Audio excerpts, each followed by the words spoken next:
On tourne la galette. C'est bon. Donc nous reprenons notre bistrot du complot numéro 19 qui n'en finit pas. La partie, ça doit être 5, on pense. Quoi. 5, ouais. 5, donc on a été obligé de couper hier. C'est un incident technique. On a essayé de reprendre, mais on commençait à être fatigué un peu. C'est normal, les soirées au bistrot deviennent compliquées. Gabin arrivait à bégayer. Bon, soyons sérieux. Donc, on a fait une petite transgression sur M. Rockefeller. On est allé un petit peu bien au-delà même des guerres de sécession qui ont cessé en 1865.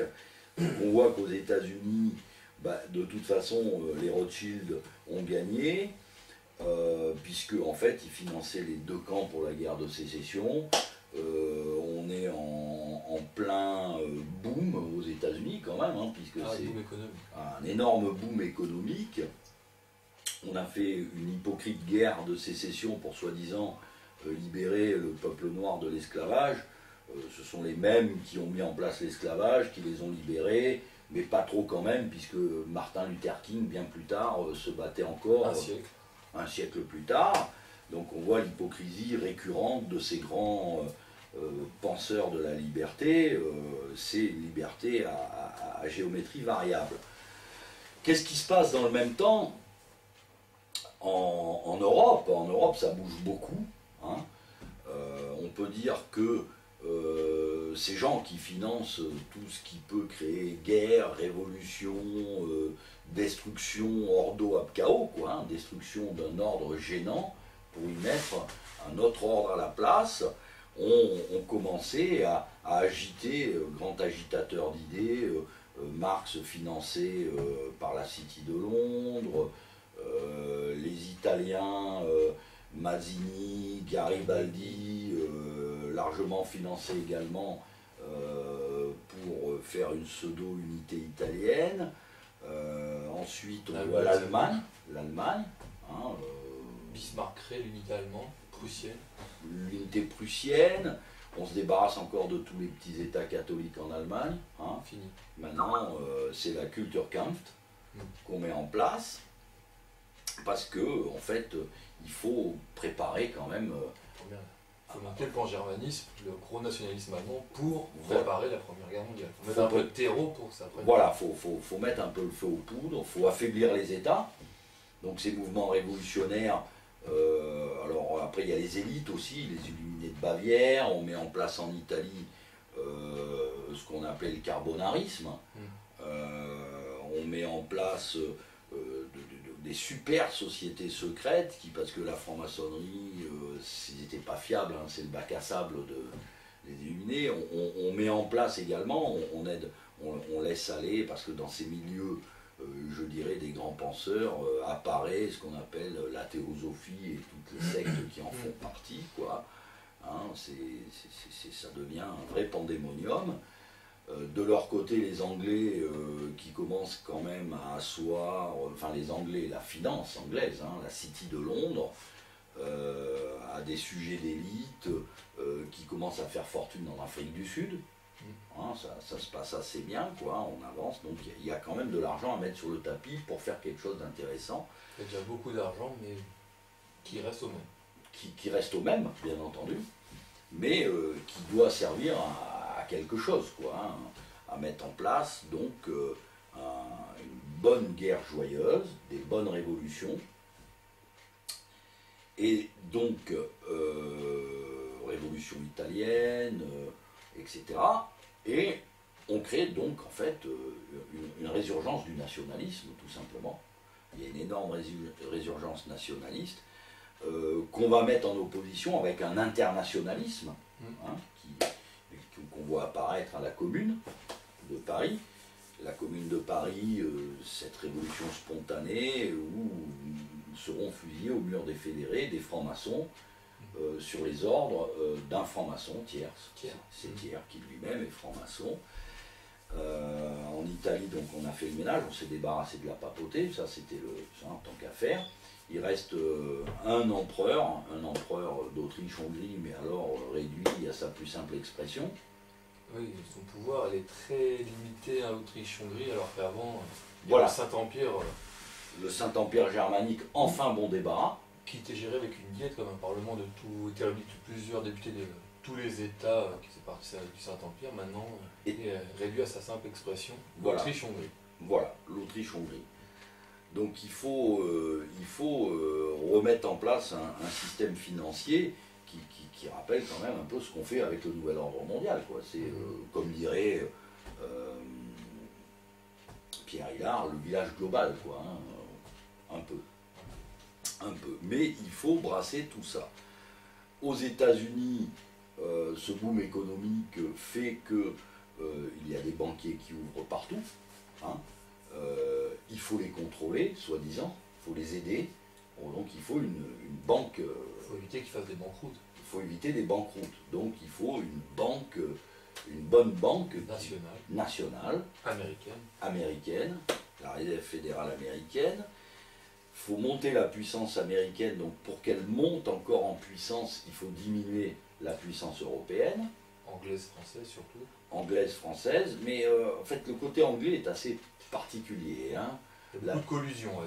On dirait que c'est un peu spécial, c'est-à-dire que les Anglais, ils ont quand même leur Commonwealth. Je veux dire, bon, ils veulent bien le lâcher, mais il y a quand même des contreparties à apporter.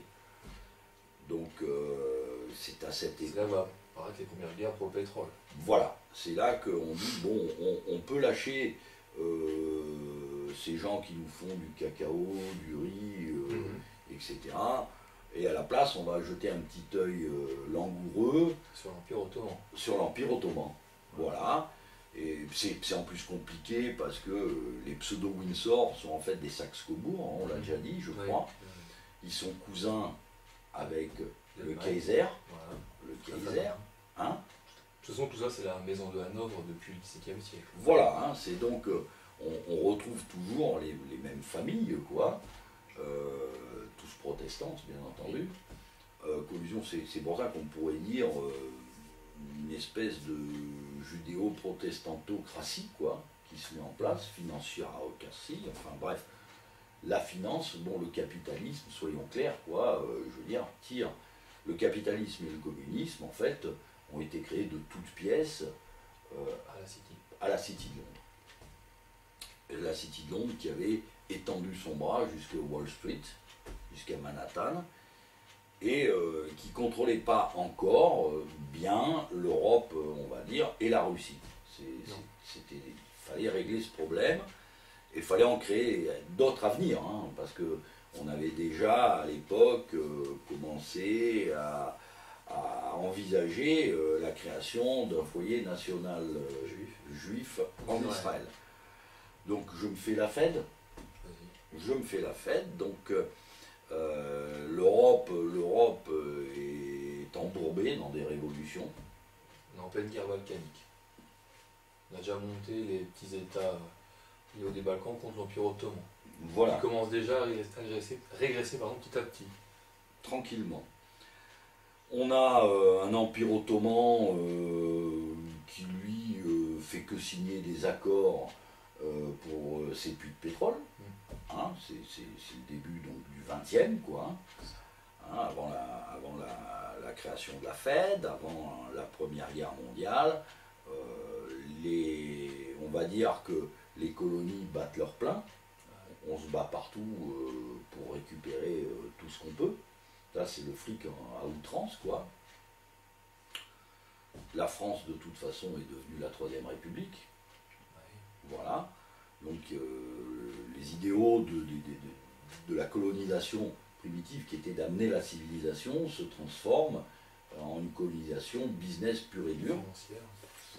Business financier, au départ, parce que si on étudiait aussi la colonisation, qui rentre dans ce qui pourrait rentrer dans le sujet, mais on va l'éviter, c'est qu'au départ, il y avait un peu un idéal civilisateur, quand on va vers les colonies, et rapidement, les Anglais ont fait une course qui s'est transformée en business colonie, quoi. Hein. Donc... les Anglais se sont surtout développés grâce à leurs colonies. Voilà. Ça leur rapportait plus que ça ne leur coûtait, donc forcément. C'était rentable. Les Français sont rentrés dans ce jeu stupide aussi, n'est-ce pas? Mais bon, si on étudie l'histoire des colonies, on verra que... On est moins bon. On est moins bon, quoi. Nous, on a un peu fait des routes, des ponts, des écoles, des hôpitaux. Non, eux, c'était pas ça le business. On prend la cote pour envoyer, on tue tout ce qu'il y a à l'intérieur et on remplit les bateaux de tout ce qu'on peut. Bref.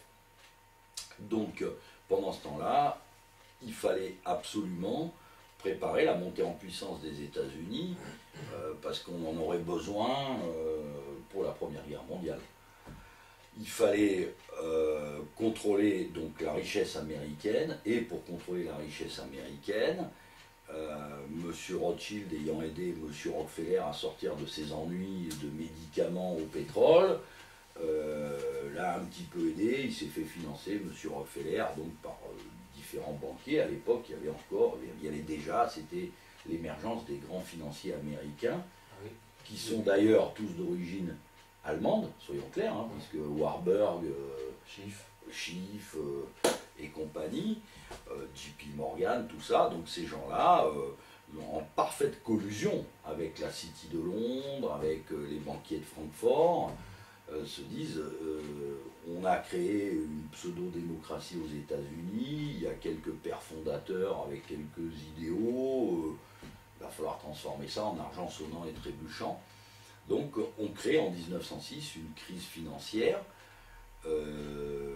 qui provoque la faillite de beaucoup de banques, et on fait pression, donc on fait élire M. Wilson, parce que c'était Woodrow, c'était le plus falot, c'est de lui on pourrait tirer quelque chose, il avait pas mal de ficelles à la patte, il était franc-maçon bien sûr.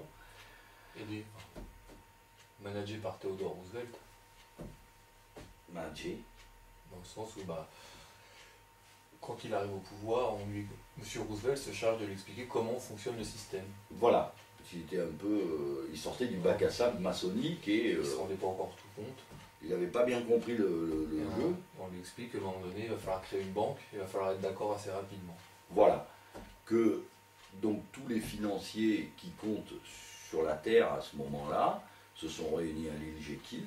Donc il dit aux gens, toute l'information concernant l'île Jekyll, de la création de la Fed, on ne va pas la refaire, elle est hyper accessible, elle est pitoyable.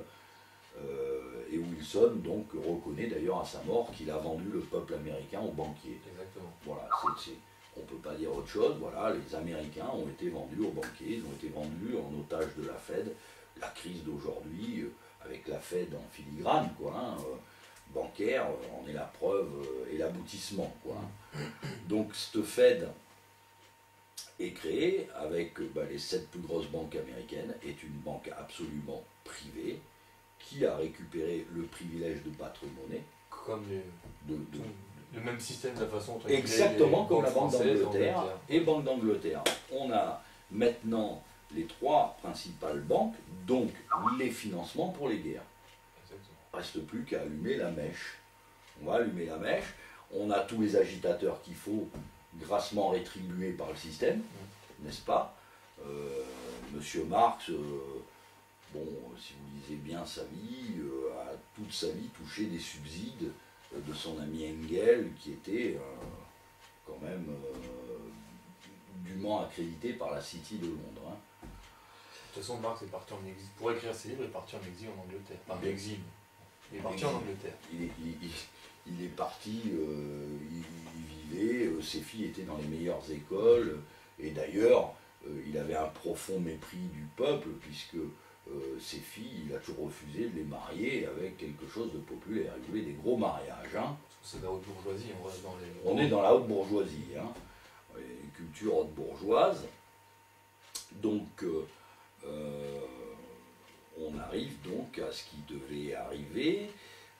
En 1870, donc, pour arranger la sauce, donc les Allemands nous ont mis une pâtée épouvantable. On s'est pris une rouste. C'était rapide. Ça a été assez rapide. Après le désastre de Sedan, Napoléon III a pris ses clics, ses claques. Il est parti. Il avait fini ce qu'il avait à faire, puisque lui avait été mis en place après la révolution de 1848, si j'ai bonne mémoire. Après la révolution, parce que c'est chaque fois une révolution, où on change le pantin, parce que le pantin... il a fini son temps, Et Napoléon a fini son temps en 1870. Il faut se souvenir une phrase, sa femme c'était l'impératrice Eugénie, si j'ai bonne mémoire, qui demandait à Madame de Rothschild mère s'il y allait avoir une guerre, peu avant 1870, et Madame de Rothschild mère disait et répondait à la princesse Eugénie, si ça arrange mes fils, il y aura une guerre, si ça ne les arrange pas, il n'y en aura pas. Au moins, elle était franche. Hein. C'est clair. Bon, au moins, c'était clair, d'ailleurs ça devait les arranger puisqu'on l'a eu. Hein. Donc, on se retrouve, alors, c'est aussi l'époque où les Anglais, la perfide Albion, montent des alliances, hein, n'est-ce pas, des alliances absolument extraordinaires, la triple entente, la triple alliance, voilà. Ils ont fait isoler l'Allemagne. L'Allemagne commence à se montrer un peu gourmande au niveau du pétrole. Voilà. On demande de faire une voie ferrée qui relie Berlin à Bagdad. Bon. Ils voulaient prendre le pétrole. Voilà, le pétrole, il faut dire, bon, déjà à cette époque-là, on va dire, bon, qui dominait le pétrole? En fait, c'était la Royal Dutch qui s'est transformée en BP plus tard. Il y a eu plusieurs, qui a été mis en place par Sir Henry Dederding, qui était un Hollandais. Donc, alors il faut savoir, là on a encore la collusion, où on voit, donc à l'époque, la reine de Hollande, c'était la reine Wilhelmine. C'est la royale Wilhelmine, avec la famille royale d'Angleterre, bien entendu, hein, avec la City de Londres, la finance, qui en fait met en place le plus grand trust pétrolier au monde, qui n'a en face que Rockefeller. Il y a Rockefeller, et au milieu, il y a un personnage absolument extraordinaire qui est Gubelkian, c'est un Arménien. Alors lui, on l'appelle Monsieur 5%. C'est-à-dire que Monsieur Gubelkian, on va faire une petite pause là, je crois, hein, Monsieur Gubelkian, on s'arrête à Gubelkian.